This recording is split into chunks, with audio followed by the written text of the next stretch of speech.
Hello, I'm Nate Regier, founder and CEO of Next Element, a global consulting and training firm helping organizations transform their cultures with compassionate accountability.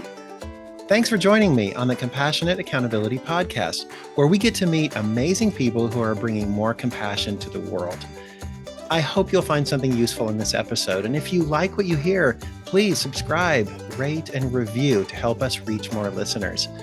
Be sure to visit our website at next-element.com, where you can learn more about our work and check out all of our previous episodes.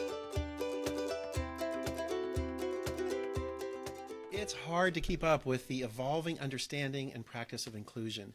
I sometimes feel overwhelmed trying to keep up. So many labels, so many categories, intersectionality. If you can relate, this conversation is for you. My guest on this episode has developed a powerful new framework that seeks to shift the focus of inclusion from a list of categories and identities to addressing the needs of all people. Dr. Liz Wilson is a behavioral scientist, organizational transformation expert, and founder of Include Inc. Originally from Australia and now based in the United States, Dr. Liz is well known for her authentic, honest, and pragmatic approach to everything she does. This includes her simple, powerful, Include Change method that has achieved amazing results for her clients over the span of her 25-plus year career. Dr. Liz has transformed the ways of working and cultures of dozens of global organizations, including major airlines, banks, consumer goods, telecommunications, mining, rail tech, and med tech companies. Just a few minutes into my first conversation with Dr. Liz, I knew something was different and special about who she is and how she sees things. I'm delighted to share that with you today.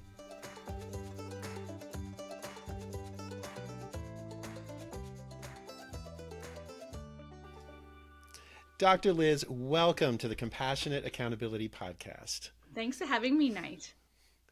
I am so glad to have you here for this conversation. And before we dive in, will you share a little bit about your journey? I would love to know a little bit about what are some of the formative moments along the way that kind of got you to where you are? How long is your podcast episode, Nate? um, Pivotal moments in my life.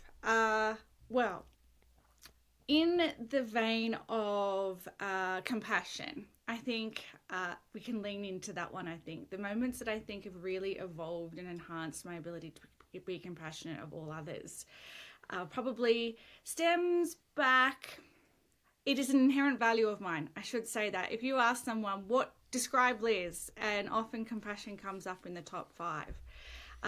But interestingly, and why I really it resonated with me when I heard you talking about compassionate accountability is that I also find myself highly accountable for everything that I do to a fault. So I blame myself a lot of the times. But in terms of leaning into compassion, there are 2 really big ones that stand out for me. One is my second husband. I am on to my third. He is the best. But my second husband was profoundly deaf. And when you start to really understand the world through the experience of someone else that has really experienced a different life to you because of the discrimination and the barriers in place, you can either obviously open your eyes, of which unfortunately I did, or you can ignore it, right? But it was probably my segue into focusing my capabilities on creating inclusion for all people. So that was really, if I think about a sliding doors moment and in my life directionally, that was a huge one. And then just the second one, and I say probably not the best segue, Nate, was my son was an addict for 3 years. And that in itself is a lived experience I wish on no one.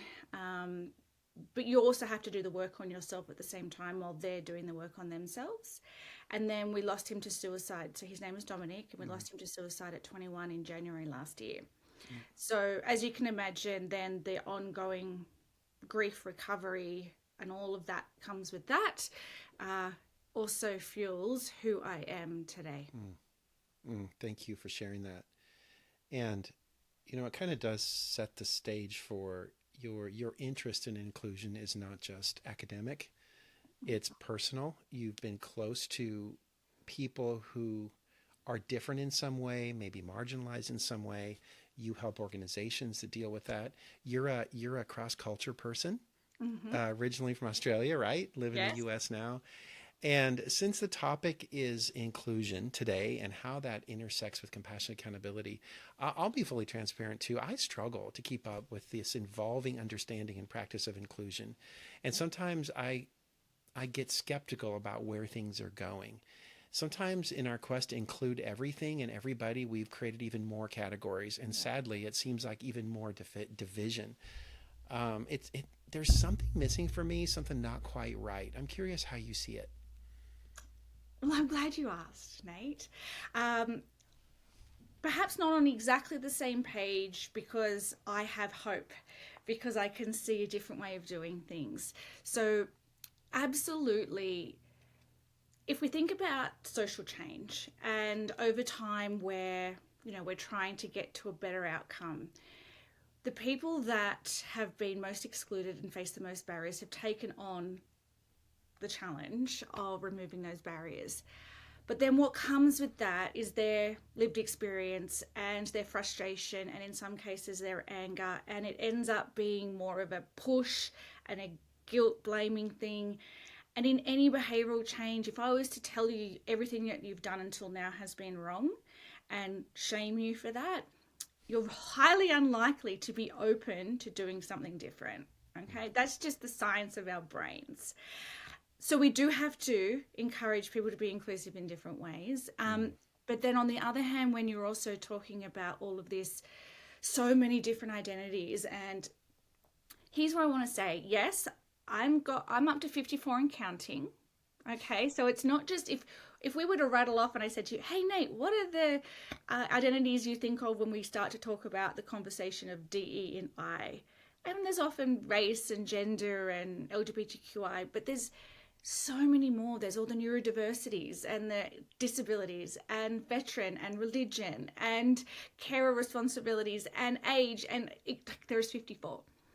If I was to try to keep telling people you need to include this person, this person, this person, this person, and then all the imaginable intersectionalities of that, I'm going to paralyze people. So there's a better way, Nate. Yeah. There's Well, a better that way. is, thank you. Thank you for the way you worded it, really kind of captures the angst that I feel. And your life's work is dedicated to this. You've come Yes. up with a novel framework that I would consider a breakthrough model of inclusion that accomplishes what we call transcend and include. Transcends and includes, and it includes compassion and accountability. And you call it your 8 inclusion needs model. Yes. Will you take us through this? Tell us a little bit about it. I would love to. I'll take you through 8 years of research in 30 seconds or Yeah. as best as I can. That's the beautiful challenge of a podcast, right? Yeah, it certainly is. So like I've already told you, there are all these barriers to us being inclusive. And this is the academic part of me, is that really there needed to be a way to look at the whole person for inclusion.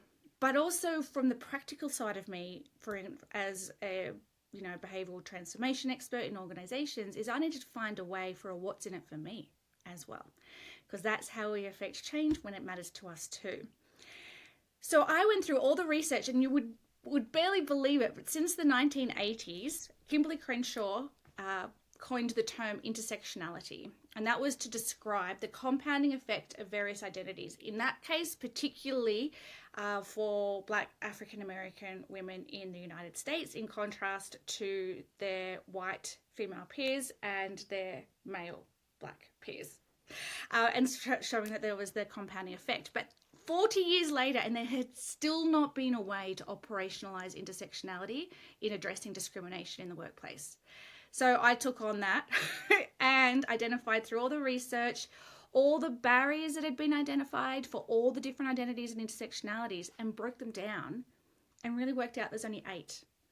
And that means there's 8 inclusion needs that we need to include of all people. So if I can provide you a framework, Nate, and everyone else a framework, instead of having to think about the 54 and the paralysis that comes with not knowing, and now knowing that there's just 8 needs you need to think about in any decision that you're making, then I'm making it simple for you. So let me do a quick run through. Yes. Okay. Yes. And I'll definitely put a link in the show notes so people can go learn more, but give us a quick run through. All right. So on that, with the show notes, that paper, the academic papers are open access because that wouldn't be inclusive if it wasn't. So if you want some, nighttime insomnia reading, you can read it.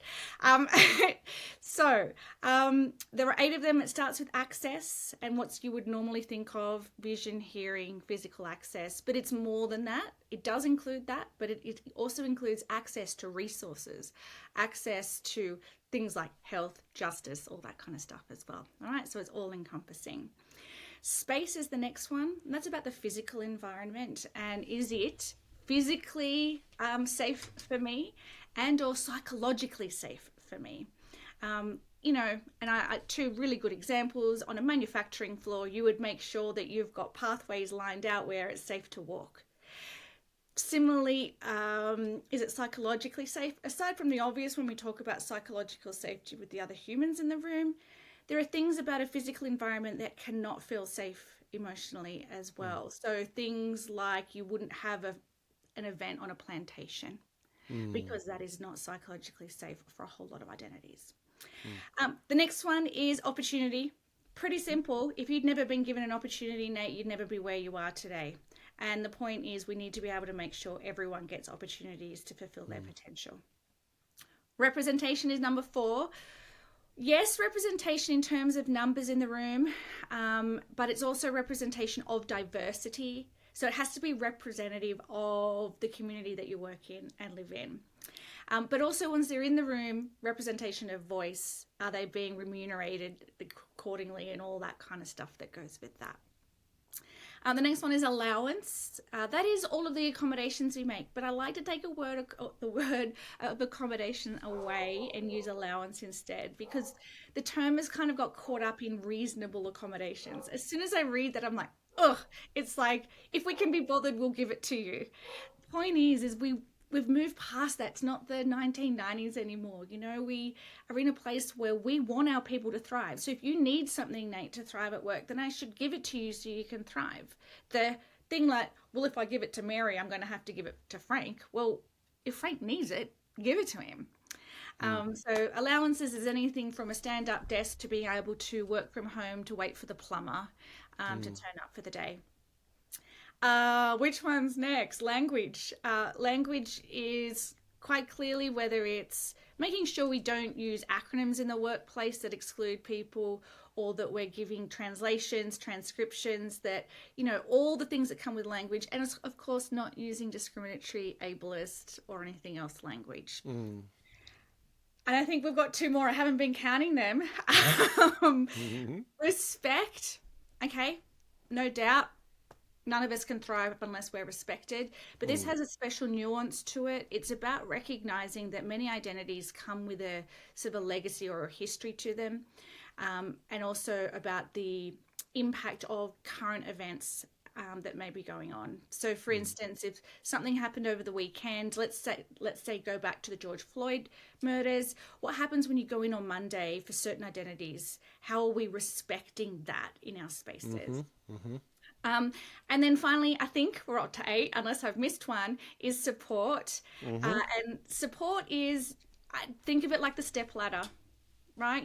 The tall kitchen cabinets, it's not expected that I just shouldn't be able to use them. It shouldn't be like bad luck, you're not tall enough. I get the step ladder and I'll either use the first step or the second step, whatever it is that I need to reach the top shelf. And that is support. Whatever we need to provide people to give them the step up so that they can have equitable outcomes. Thank you. That was incredible in such a short period of time, and also giving some real practical examples of what those are. So I can see immediately that 54 becomes 8. What might be 1 or 2 ways in which this framework picks up where others leave off? Where does it take us that we couldn't go before? So again, back into my research bits. When I started all of this, I was not an expert in inclusion. Let me be very clear. I am more about how do I equip people to do things differently in organizations for a better outcome. That's my jam. So when I realized that we were still 208 years away from gender pay equity, I'm like, hang on. As a management consultant, I know how I would fix pay inequity in an organization. It would not take me 208 years. Mm, So that's when I sort of dived into how are we doing inclusion at the moment? And in mm, fact, we weren't. And I don't want to hurt people's feelings because I am so grateful for the people and the practitioners that came before me for all their efforts and all the headway they've made. But truly, the focus has really just been on diversity. mm. And when we focus on the diversity bit, mostly we're educating people on how to understand other people instead of how do we make better decisions, remove barriers, and create an inclusive environment so once the diversity gets in the room, can thrive. All right. I want to stop you right there because Oh, okay. something really important, if you don't mind, may I? You may, yes. I really wanted to latch on to that, what you said about we have not been doing inclusion. We've been understanding diversity. And for me, that's really where the nexus of compassion and accountability come in. And you talk about different kinds of empathy later that I want to get into. Yeah. Um, but will you dive a little deeper into the difference between simply understanding and maybe even appreciating differences and actually doing inclusion? Brilliant. Thank you for interjecting because I think that is really important to highlight. So the DE&I, or they've put the B on it as well, right? That acronym has almost formed itself as its own word, and in doing so has lost the meaning in the action. So which is where we're going to get to the empathy a little later, I think you're inferring, Nate. But if we think about the change curve, we do need to start with understanding, an awareness and an understanding about others, about the world around us, even about ourselves. And so even if you look at the EQ model around self-awareness, but here's the thing, when we're just learning about people that are different to us, we're focusing on the differences rather than focusing on A, what brings us together, but also B, what is it that I can take accountability for and how am I going to do things differently to include people? So diversity is just the differences, right? That is the variances of differences, right? And then we've got belonging, which is that sense of feeling like I belong. Equity is really about the achievement of equal outcomes for all people. So what's in place so that we can do that? But inclusion is the how. It is the what we do, the what we say, the processes we put in place, the behaviors that we demonstrate. And so when we're talking about compassion and accountability, it absolutely falls in under inclusion, the behaviors that we demonstrate. Love that. Thank you. So you're not just research informed, you're also very practical about implementation. So you bring this to companies, you work with companies of all sizes. And so what has been your experience introducing this way of doing inclusion? So I kind of don't tell all the academic researchers out there, but I was doing my academic research concurrently with applying it in practice because I am so practical that when I even submitted my first paper, it got rejected because it was too practical. Oops. But here's the thing. Really, particularly when I started implementing it in Australia, there was one particular identity I was concerned about it not resonating with, and that was with our Indigenous population. They have a combined experience that is not dissimilar to the US Black or African American identity because they are our racial difference in terms of color as well, but also they have the experience of, well, your Indigenous population of genocide, but also slavery and so on and so forth, right? So I was concerned. But in fact, by the time we get to the end of it, I had them like, oh my God, this is the way forward. This is like a really practical way for us to now affect change. So then I started to implement it across Asia. And here's where the magic happens. Is because when you're thinking about, I draw a line every time I say Asia, it's because it's that line of the part of the world that is so diverse. If you think about anywhere, everyone up from Japan right through Asia and China, and then you encapsulate all of the islands in between, whether it's Vietnam, the Philippines, Malaysia, Thailand, Indonesia, right down into Australia and New Zealand. Think about this. There are some countries in that region where it's even illegal to be gay. So if you are a global organization with locations in offices in those locations, and you want to implement an inclusive way of working, you need to navigate those not just the social norms, but the legal norms as well. And when we focus on creating the fulfillment of the 8 inclusion needs, we get to navigate that by still including them in our organizational culture. So it really then started to resonate with even more organizations and cultures and geographies. And then I do dare say, coming into the US, I was again nervous because I know what I look like in this country. I'm not perceived like that in other parts of the world, but I know coming into the US, I look like a middle-aged white female that's probably coming in telling you to suck eggs, or I know that you guys use a term, white savior complex, all of that kind of stuff.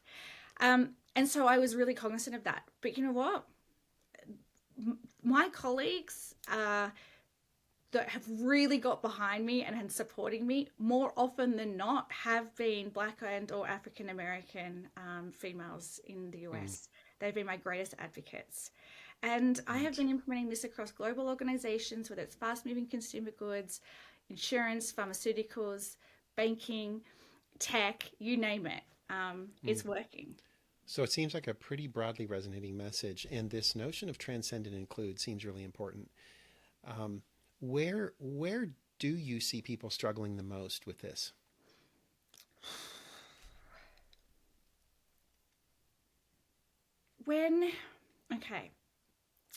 One of the things that can be tricky, whether it's within organizational culturally or if it's with individuals, because it kind of works the same way, when you're really wedded to the way you're currently doing inclusion, like when you really, really believe it's just about race and LGBTQI and gender programs, that's where I have the most pushback.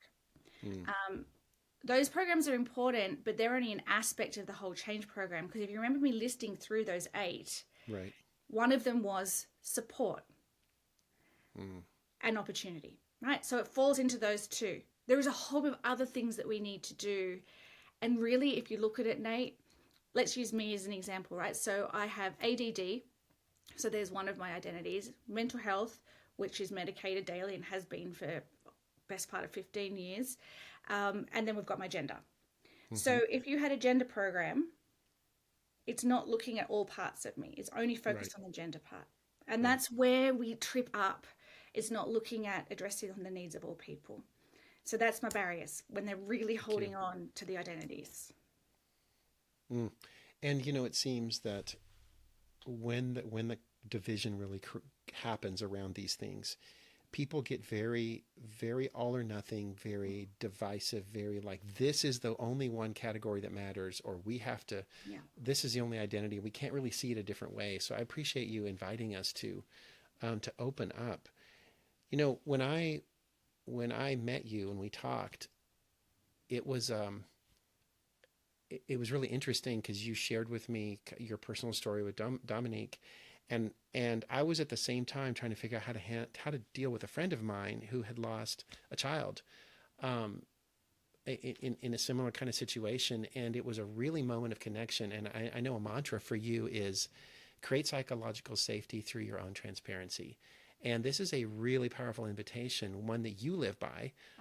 I got to experience it firsthand when we met, even though you didn't really even know me.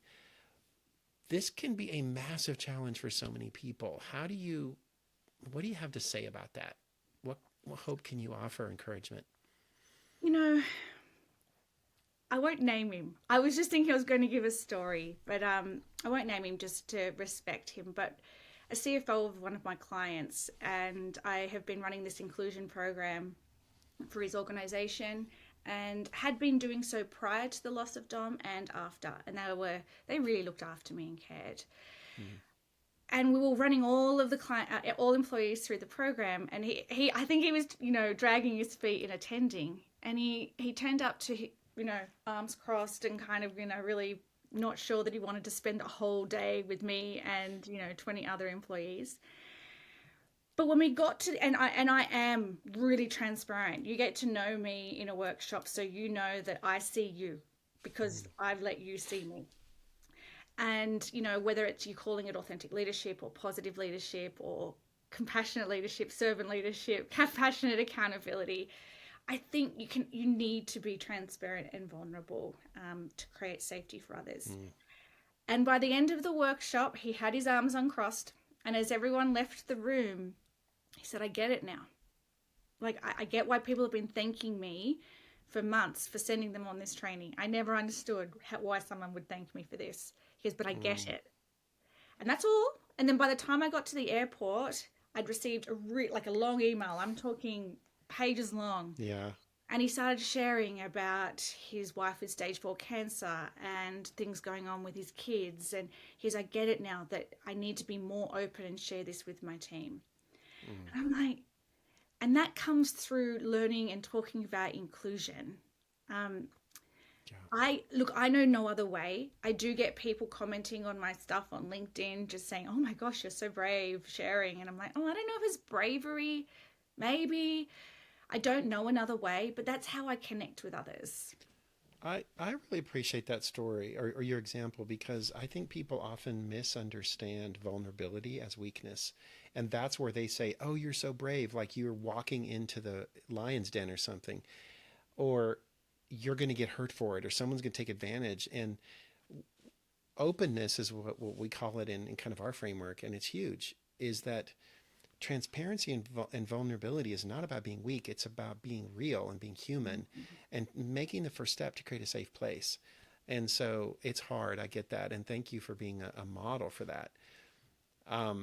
So that segues into this notion of empathy. And I know that you're big on this, and we are too. I just right now I'm actually working on an article I want to write about different kinds of empathy and what they are and what they aren't. But you talk about the difference between desire for knowledge, like understanding, versus to care about another's pain. Will you unpack that for me, for us? That is a bit of a Pandora's box to unpack. Yeah. You know, you can, let's go back to inclusion so I can, ground it in some kind of examples. Is that, let's say with my second husband, I could have just seen the discrimination that he encountered and felt bad for him. Okay, that's showing some self-awareness. Maybe I'd say, you okay, demonstrate a bit of self-management around that. But like, who am I if I'm not to affect that for the better? I need to take some accountability. I've seen something that's not right. I need to take accountability for fixing it. And I can either fix it at a micro level with an individual that's with me, or at a macro level. And fortunately, I'd like to think that I had the capability to translate from, helping organizations make more money, essentially, to then make them more inclusive, which also does make more money, just in case anyone's listening. But for me, true empathy for me is not just seeing it, not just feeling it, but doing something in support or an action that can benefit them or something greater. So caring about someone's pain it's in the heart. It's in the head, in that you are working on solutions, and it's in the hands. You are doing something about it also, not just understanding it. I was listening to a video of famous hostage negotiator Chris Voss talking about tactical empathy, and I thought, wait, tactical empathy? That sounds really heady, and it sounds really easy to manipulate, and really much like you wouldn't have to care to do that. And my sense is that's not what you're talking about. Oh, it's not. Yeah. That's not to say that capability is not valuable, because let's be clear, as a behavioral scientist, my goal is to help you get a better outcome through manipulating your actions. And we can use the word manipulation as a negative, but if it's not used with negative intent, then it's not negative, right? Look at the dictionary definition. It's not a bad thing. Well, and in when we met, when you were telling me about your story, I do not have a frame of reference. I cannot feel what you felt, but you can teach me to understand. And I may have cognitive perspective taking, but that doesn't mean that I feel it. It does mean, though, that I could do something about it. I could learn. I could do things, but understanding and feeling aren't necessarily the same thing. You are giving me a light bulb moment, Nate.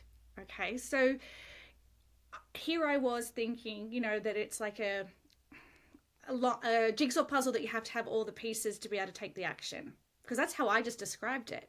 But the way you articulated it in our connection that we had in me sharing the death of Dom is that you don't have to you can hear the story and understand it and kind of get a feeling for it, but not have to have really experienced it but to be able to be capable to take action to help.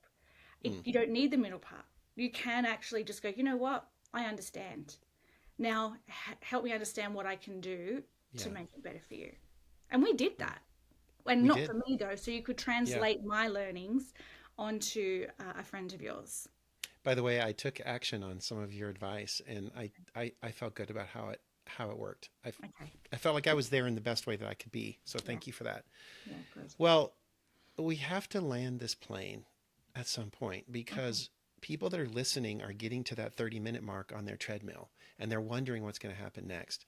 So I'm wondering what's going to happen next. Me too. So what I'd love to ask all my guests is there's so many different things we could talk about. And I so appreciate you bringing all of you to what you do, to the work you do, to this conversation.